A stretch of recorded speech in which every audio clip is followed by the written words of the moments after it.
Hi friends, Andhra Pradesh ప్రభుత్వం పేదలకు మరో శుభవార్త అయితే అందించనుంది. పేద కుటుంబాలకు దసరా పండుగ నాటికి వేలాది కొత్త ఇళ్లలో గృహప్రవేశం అయితే కల్పించనుంది. ప్రభుత్వం గృహ నిర్మాణం కోసం లబ్ధిదారులకు నేరుగా ఆర్థిక సాయం అయితే అందిస్తుంది. ఈ క్రమంలో ఎస్సీ బీసీ వర్గాలకు చెందిన వారికి 50,000 చొప్పున, ఎస్టీ లబ్ధిదారులకు అయితే 75,000 చొప్పున అయితే సహాయం అయితే అందజేయనుంది.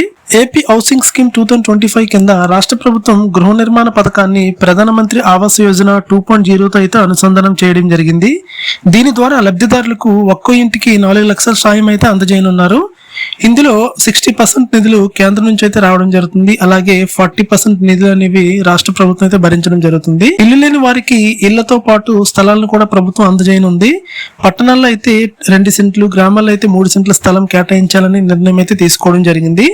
రాష్ట్ర వ్యాప్తంగా పేదలకు గూడు కల్పించాలనే లక్ష్యంతో ఏపీ హౌసింగ్ స్కీమ్ 2025 ద్వారా పండుగ నాటికి వేలాది కుటుంబాలకు అయితే కొత్త ఇళ్లను అయితే ఇవ్వడానికి అయితే ప్రభుత్వం నిర్ణయం తీసుకుంది. ఓకే ఫ్రెండ్స్, ఇలాంటి ప్రభుత్వ పథకాల గురించి, లేటెస్ట్ అప్డేట్స్ గురించి నా ఛానల్ అయితే సబ్స్క్రైబ్ చేసి ఈ వీడియోకి ఒక లైక్ చేయండి. Thanks for watching.